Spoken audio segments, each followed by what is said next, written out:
라디오 생활 법률, 법률에 있어서는 이보다 더 영민할 수 없다. 김영민 변호사님과 함께합니다. 안녕하세요. 네, 안녕하세요. 반갑습니다. 요즘 반려동물을 키우시는 분들이 굉장히 많아졌잖아요. 네. 그래서 법적으로 뭔가 우리가 또 알고 있어야 될 상식들도 필요할 것 같은데 법적 네. 문제를 어떻게 보십니까? 네.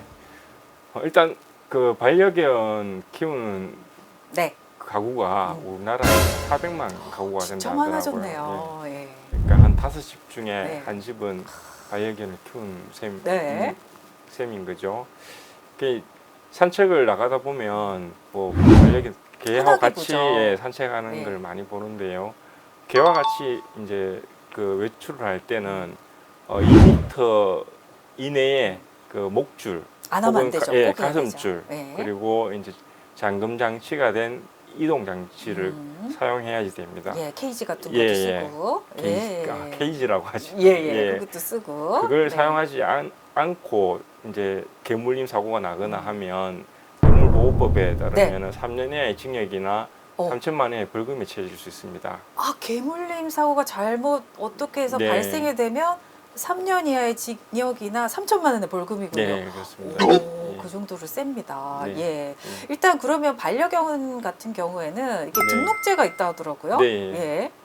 예, 생후 2개월 이상이 되거나 또 2kg 이상이 되면은 관할 지방자치단체에 등록을 해야 됩니다. 그 등록하는 방식이 예전에는 여러 가지 방식이 있었던 것으로 제가 들었는데 네. 요즘은 주로 내장형 칩, 그 피부 피하 조직에 안에다가 내장형 칩을. 칩을 네. 그 심는 방식으로 많이 한다고 들었습니다. 그렇군요. 근데 그 개도 종류가 워낙 많으니까요. 네. 귀여운 친구도 있지만 그래도 뭔가 늠름하고 큰 네. 멋진 개들 키우시는데 네.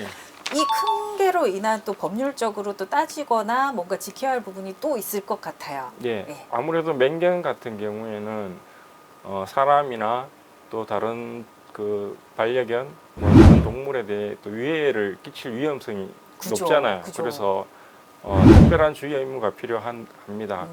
이 동물보호법에 보면 맹견의 종류도 정해놨는데 제가 뭐 개 종류를 잘은 모르는데 제가 그 일반적으로 도사견 그리고 로트와일러 또 핏불테리어 뭐 같이 몇 가지 종류를 이제 맹견으로 정해놓고 있습니다. 정해놓은 종류가 또 예. 있군요. 그 맹견 소유자 같은 경우에는 1년에 3시간 정도의 안전교육을 받아야 되고 교육을 예. 받아야 돼요? 예, 오. 혹시 나갈 때는 입마개를 반드시 해야 되고 맞아.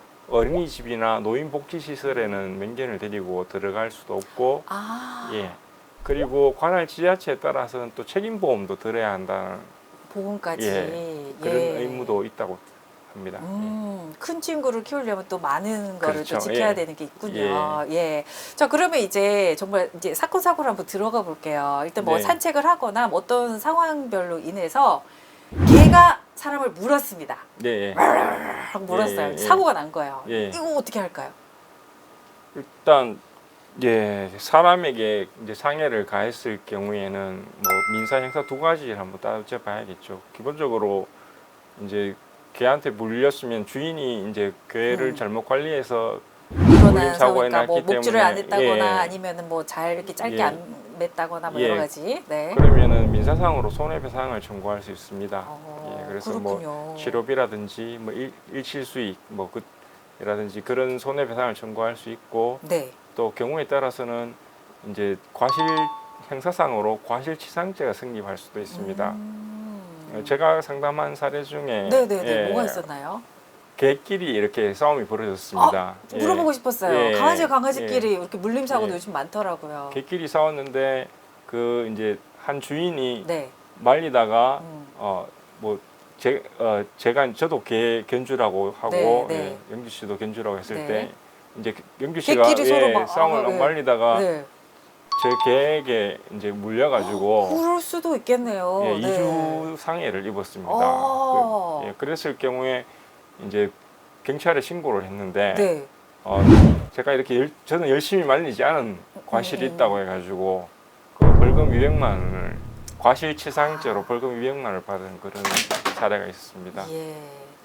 근데 변호사님, 네. 뭐 그런 경우도 있겠지만 일단은 산책하다 보면 네. 개들끼리 평상시에는 얘들이 이런 애들이 아니었는데 네. 난리가 난 거예요. 막 싸우고 네. 그래서 개가 개를 무는 경우도 흔하게 있더라고요. 예. 이럴 때는 어떻게 되나요? 예, 일단 그 개가 다쳤으니까 네. 이제 손해배상을 청구할 수 있는 개 치료비라든지 치료비. 예, 그리고 주인 같은 경우에 마음이 아프잖아요. 그럼 그 마음 정신적으로 입은 피해에 대한 위자료 청구를 할 수 있습니다. 아주 작은 개 같은 경우는 진짜 네. 그 생명까지 위험하거나 네. 잃는 경우도 있더라고요. 네. 그거는 어떻게 될까요? 완전히 그 다른 문제일 것 같은데. 예, 한 개는 이제 개가 그렇게 가족이잖아요. 예, 가족이죠. 네. 그러면은 진짜 마음이 안타깝고 참 그럴 텐데 어쨌든 법에서는 아직까지 반려견을 물건으로 취급합니다. 그래서 물건을 취급하기 때문에 네. 형사상으로 그 손괴죄가 성립하지 않습니다. 예, 왜냐하면 손괴죄라 하는 거는 고의에 의한 손괴죄만 있고 과실에 의한 손괴죄는 없기 때문에 그래서 형사상 처벌을 처벌을 받게 하지는 못하고 네. 맘 같아서는 뭐 그 처벌받게 하고 싶죠. 그러니까요. 예, 근데 그렇게까지는 못하고 그냥 형사상 손해배상 청구를 할 수는 있습니다. 그렇군요. 여하튼 그런 일이 일어나지 않게 또 잘 이렇게 네. 관리를 하는 게 중요할 것 같긴 합니다. 네. 자, 그러면 일단 이게 공동 뭐 아파트라든지 네. 아니면 이제 공동주택 이런 데서 이제 사시는 분들 보면 그 유명한 짤이 있어요. 네. 야! 개 짖는 소리 하면서 예. 유명한 이거 일단은 예.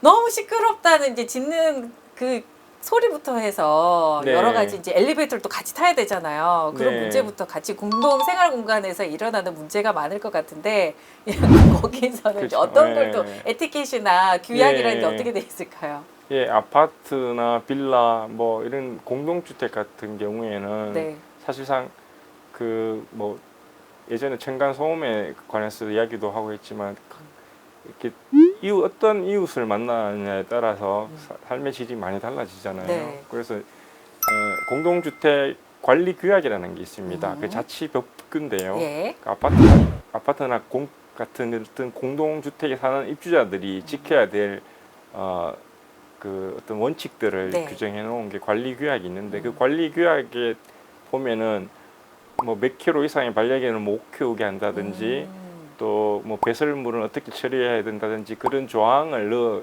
둘 수가 있습니다. 네. 그러면 거기에 따라야 되고요.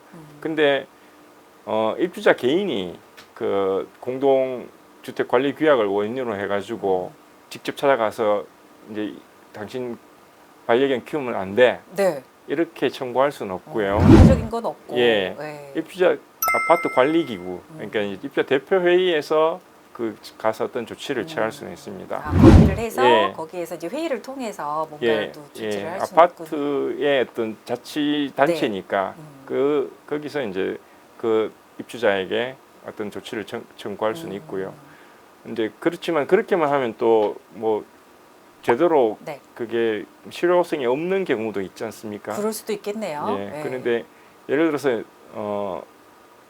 바로 옆집에 우리가 뭐 제가 애를 키우는데 아기를 키우는데 네. 옆집에 아주 공격성이 강한 뭐 그런 개를 키우고 키운다거나 있다. 뭐 그러면은 엘리베이터에서 같이 만나기만 해도 굉장히 위험할 수 있지 않습니까? 위험할 수도 예. 있고 또 정말 또 예. 개를 무서워하시는 분들도 있으시니까. 예. 그렇죠. 개 또 물린 과거에 개한테 예. 물려가지고 트라우마가 있는 분도 있고 있죠. 예, 그런 분들 그게 객관적으로 이제 그런 위험성이라든지 그게 인정이 되면 사육 금지 가처분을 한번 신청해 볼 수도 있습니다. 그리고 뭐 가장 쉽게 할 수 있는 거는 관리사무소에 가서 이러이러하니까 네. 이제 어떠한 조치를 취해달라고 좀 부탁하는 게 가장 좀 빠른 방법이 될 것 같습니다. 계속 관리실에 가서 네. 아저씨 좀 이렇게 뭐라고 해야 될 네. 거군요. 네. 네.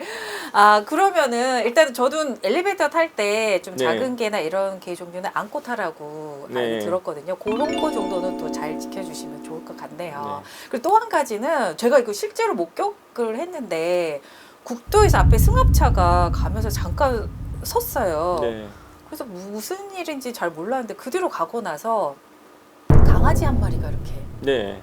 이거 어떻게 보면 유기라 그러잖아요. 아, 그렇죠. 예, 예. 이런 경우가 요즘 또 앞으로 이제 여름에 휴가철이거나 네. 되거나 하면 이런 뭐 섬이라든지 이런데 버리고 가는 경우가 섬에요. 많다고 하던데 이럴 때 어떻게 해야 됩니까? 아, 예.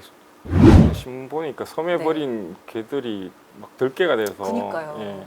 몰려서 다니고 예, 그게 또 거기 문제가 되고. 생태계 가장 네. 최상위 포식자가 되었다 이런 그 신문 기사도 음. 보고 했는데 일단 키우던 반려견을 버리면은 그게 동물보호법상 범죄 행위에 해당합니다. 범죄군요. 예. 예. 그래서 처벌을 받게 되고요. 근데 또 반려견을 키우다 보면은 특히 혼자 사시는 분이 키우다 보면 여러 가지 부득이한 경우가 생길 수 있지 않습니까?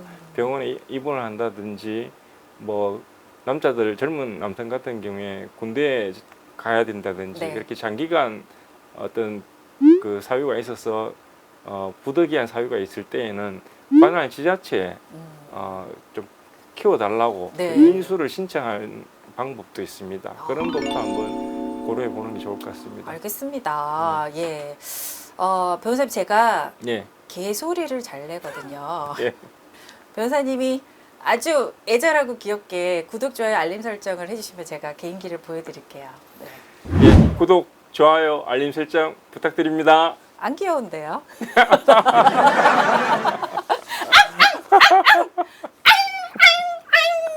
오늘 말씀 감사합니다. 네, 감사합니다.